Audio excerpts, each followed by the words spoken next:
able to get those without documents, even those who are actually not even what to call them, they can't even speak our language. It was very difficult for us to even engage them and get the documents, but finally we managed to get somebody who can interpret for us, and then we were able to make some arrests on those. The Metro plans to conduct such operations on a continuous basis. In the Metro, we need to get the Metro safe, we need to get the Metro clean.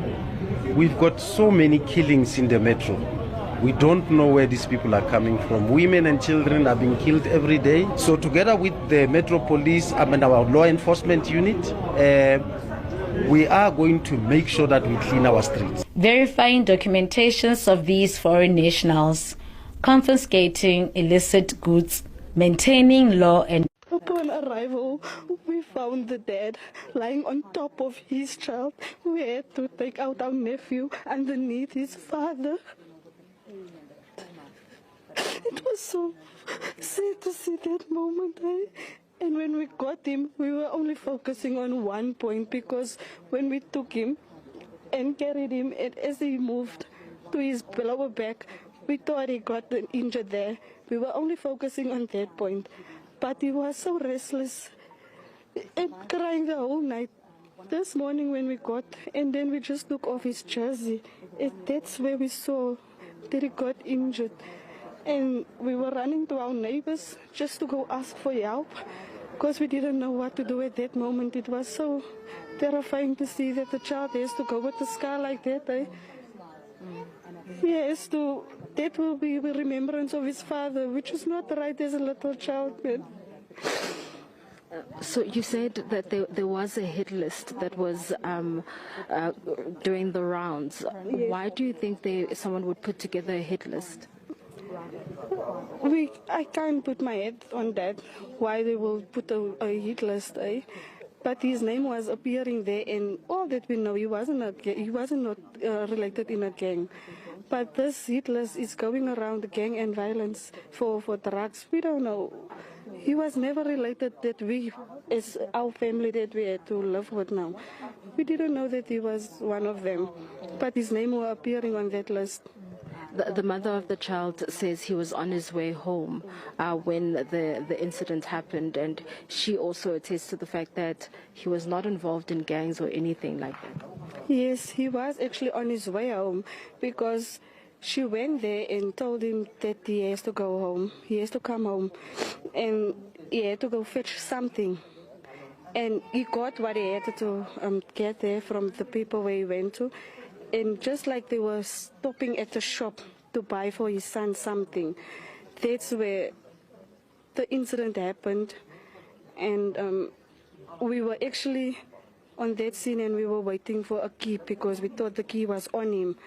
And we were looking and looking for the key, but we couldn't move him because we were waiting for forensics. And unfortunately, they only picked him up at 1 o'clock this morning. And we found the key in the child's bag. Because here we can make it. That is why we are here. We are not fighting with anyone. We are not fighting. We are just trying to survive here. Thank you so much. Together strong. One Africa. Together of the one.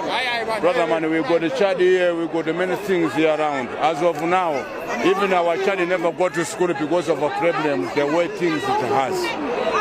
Please God, it make poor things the way it is. Don't take it like apartheid things. You must take in the freedom ways. You get it? Because all Africans, we are survive on the street. In the community of Reiger Park this afternoon, specifically Reiger Park Police Station, this community, another bloodbath after a mass shooting occurred last night. We are here, myself and my colleague, Tolani, who's running for mayor in Ekurhuleni, to address the community, not like we don't know what is happening here. We've received a briefing. I sat in the briefing earlier on with the National Commissioner, with the Premier, with all heads of departments. I'm always saying too much, too late. We always see all of these resources after the crime has happened. But we are saying within 7 days' time, we're going to come back here to find out what has done. We've put some proposals on the table. What has happened? What do we need to beef up? And how do we stabilize this community? The community here is very angry. and for the fact that they are willing to come to us and ask for help. They don't trust the police. Come to us and they say they have information. It shows with you there are things that have been done that are not supposed to be done. The corruption in this police station is too high.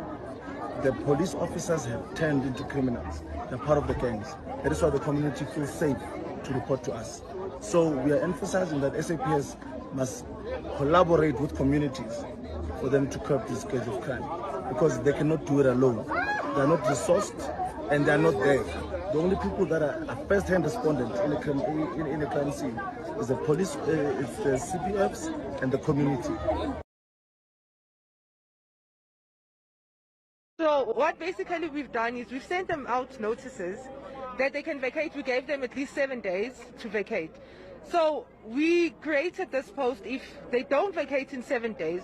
So today we'll be starting up with the cleanup. So this is the first thing that we're talking about here. We're not fighting them, but we're just asking them to vacate peacefully so. So that's why we emphasize that we'll remove them forcefully so. Okay. Have you had word with the police here? Because we see a heavy police presence. We see the shamrocks, knobkiris and so on by the community members here. Okay, we did engage with the police officers. We had a meeting with the brigadiers and all of them. We were in the same page that they will come and assist us today so that we have, what we're emphasizing is we want this to be as peacefully as it can. We don't want any looting. We've been emphasizing that there will be no looting. Shambox in hand, residents of Diepkloof says that they've had enough. In fact, they're saying that they're planning to invade the places and abodes of illegal foreign nationals that are residing here, claiming that they've been doing a lot of crime. You can see they're already meeting up in song inside the Diepkloof Hall. Community members meet up in their hundreds. But further up the road, there's a heavy police presence, including a police nyana that's just stopping the road. Actually, in that spot, there was tires burning, 2 tires burning a bit earlier on, which look like have been put off now by the police. But there are a number of South African Police Services vans and a police nyana that's currently at present here. But I just want to catch up with some of the leaders of what's happening here to understand exactly what's going to happen now.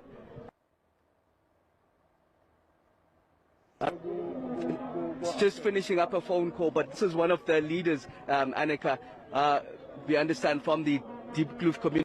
He was treating the refugees, we know, and now is the Minister of Home Affairs. Now he's talking about the refugee again against. He's a racist guy. Yeah. We never see the UNHCR to us and come to address that we are not taking you guys out. So no one from the UN has spoken to you? It is job to take us out. UNHCR is there to support the refugees. We are not here for the government. We are here for UNHCR to remove us. And if it was the government we are here for, we will never come here, because even you guys, you know that your country doesn't like us.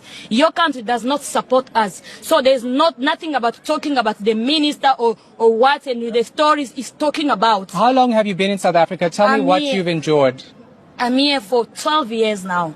As I can tell you, I'm a widow, a mother of 4 kids. There is no support. My child, there is no paper. He even never went to grade 8. Why? Because I went even to the Department of Education to check the school for the child. They said no, because